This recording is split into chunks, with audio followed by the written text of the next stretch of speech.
Hello everyone, it's me Marie in Marie's Country Life. It's been several weeks and even I think a couple of months since I posted something about my country life here, country living related, anything about my garden. So today I'm going to update you, walk you through what's left here. Today is October the 2nd, 2022, and I've been pretty much outside here half a day since I came out because we're going to prepare for our fall slash winter garden.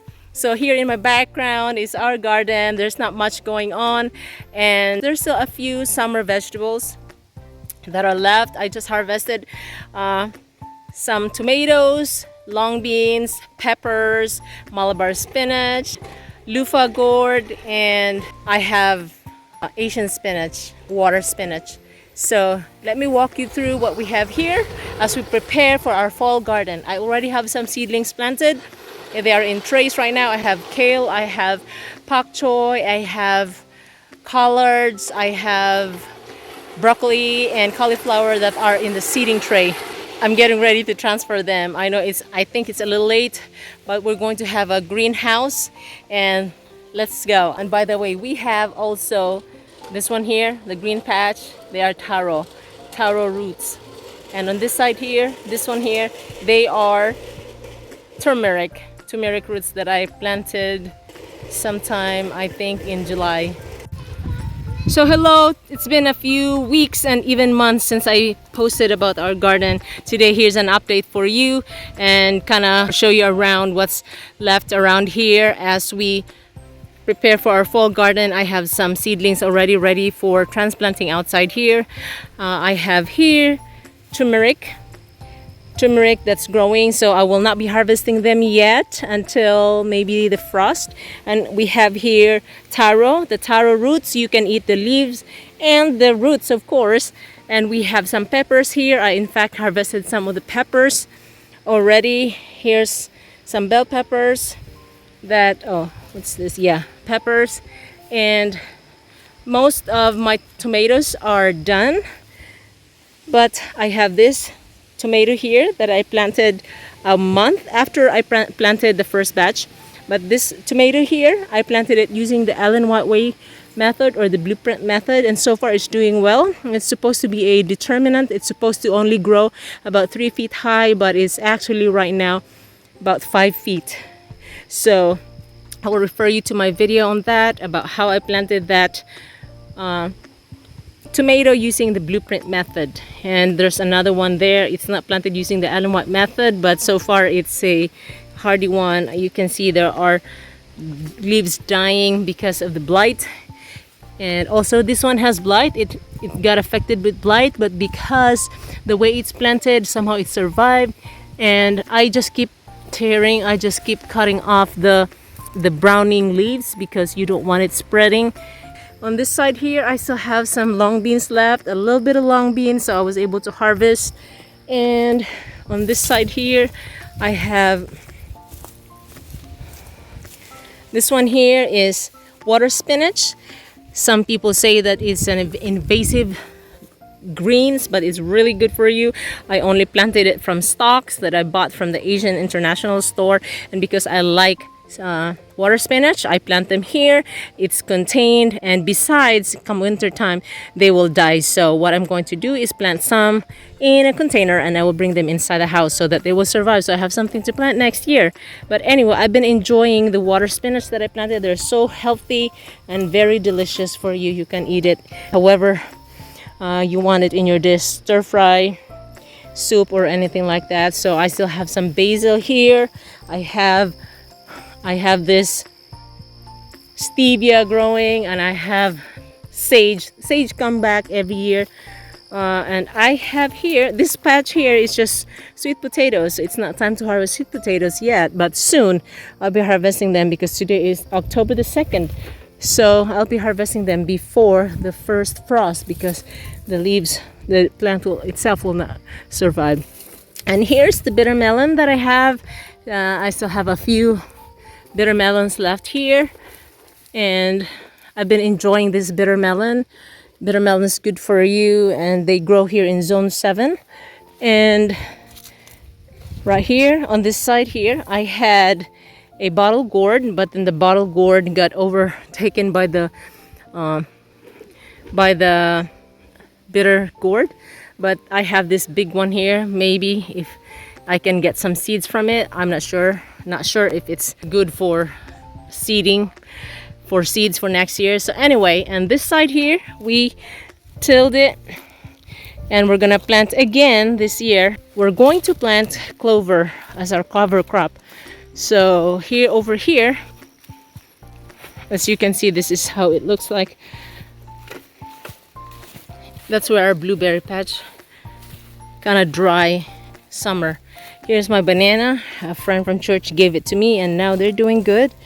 And in this area here, we're going to have a greenhouse. So the seedlings I have, some I will be planting on this side. We put some tarps, we put some cardboards to kill the grass, and then we put the black tarp over it and put some rocks.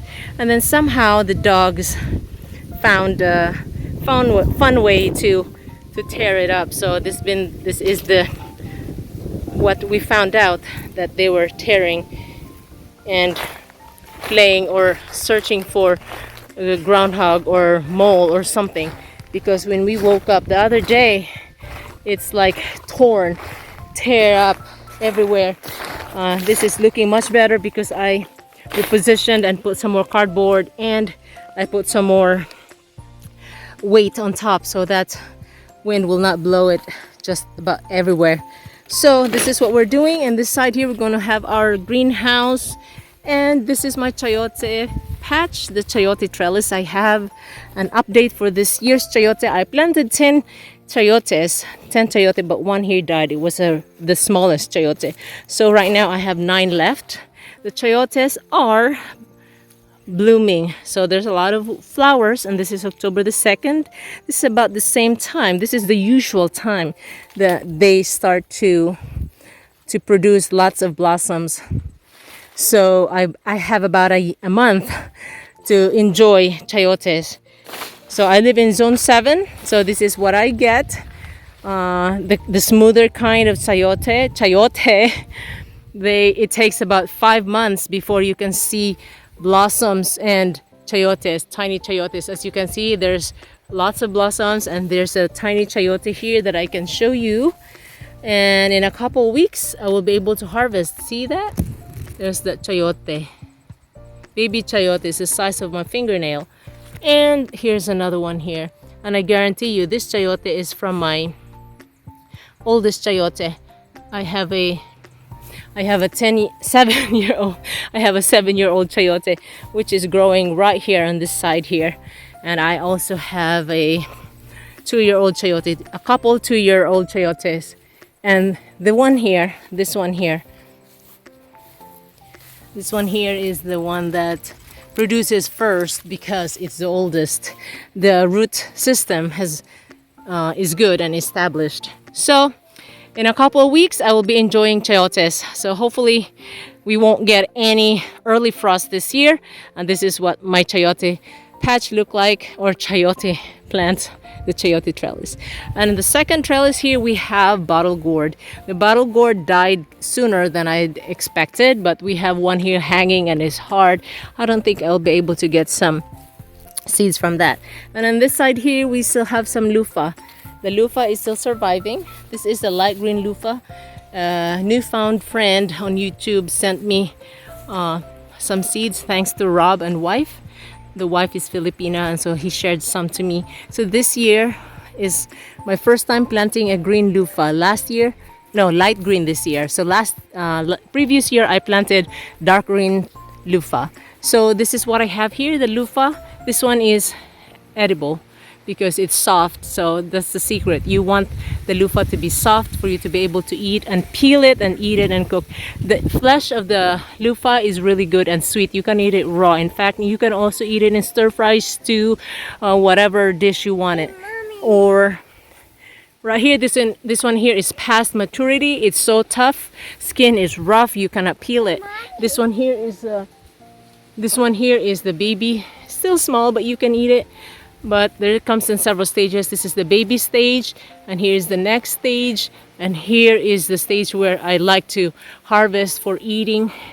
And then the next stage is bigger and tough, and this is the last stage where it turns really brown and see, crunchy. The skin is crunchy. So what I would do is to harvest this and dissect it, remove the seeds, and the seeds I will be planting for next year. And the sponge, I will be able to use it as a scrubber, bathroom. When I take a bath, it's a bathroom, it's a bath scrub or cleaner. You can use it for that too. Kitchen cleaner, floor cleaner, or your pot cleaner, or as your washcloth. You can use it that way, or kitchen scrubber. And you can also use it as a strainer. In the Philippines, we use it as a strainer as well. And so let's go over here. I have also Malabar, purple Malabar spinach. The purple Malabar spinach, I enjoy them throughout summertime. So right now it has seeds, as you can see. The seeds are purple, if you can see it. I don't know, it's not focusing. Seeds are purple. And the blossoms are pink. It's not really a perfect flower, but you can see the flower is pink. Can you see it? There you go. It's kind of hard to focus. So anyway, the flower is pink, and as it goes, and then after the pink it will become green, and then it will turn into purple. If I can see it, I don't know why it's not focusing. So there you go. The tip, the young buds are pinkish and white, and it turns into greenish with a little pinkish on the end, and it becomes purple. The purple is what you want to harvest and let it dry, sun dry or air dry. Then you will have your seeds for next year, for planting next year. So there's that, and right here's quite a bit. There you go. And I also have green Malabar. I have 4 purple Malabar spinach. It's Rob and wife that gave me the seeds. Thanks to Rob. Special shout out and mention to you and your YouTube channel. On this side here, I also have purple yam. This is the real yam this is not sweet potato. This is not purple sweet potato, but these are the real purple yam that grow in Asia. Okay, so soon I will be harvesting them. The roots, I'll be harvesting them, and the roots are good for just eating. It's more slimy, but it's good as dessert, sweet dessert, or you can turn it into flour after you dehydrate it. So anyway, this is what I have, and here is the green Malabar. The green Malabar leaves have huge, big leaves. I planted this. I planted it a little later than the purple one, so they're getting big. And I enjoy purple Malabar and green Malabar in summertime. That's all. And I planted 3 actually, so I have 3 purple. I have 3 green Malabar. And this side here, this is the 3rd trellis. That's the 2nd trellis, and that's the 1st trellis. The 3rd trellis here, I have just random vegetables. I have here the purple long yard beans, and I see purple yard long beans. I'm still able to harvest a few, and I've harvested quite a few for next year's crop. And also I have bottle gourd. I have bitter melon here, and there's still a few baby ones that I will probably be able to harvest, assuming there won't be any frost soon. There won't be frost. And so I have here also just a random patch of taro. And that's about it. And as you can see here, this side here, there's still a lot to do, especially for our installation of the greenhouse. We're gonna put it right there. So hopefully we will get it installed soon, very soon. And that's it for the update of our garden. Hopefully we'll be able to install our greenhouse so we can enjoy more vegetables throughout winter time. Thanks so much. See you. There's a will, there's a way. Happy planting!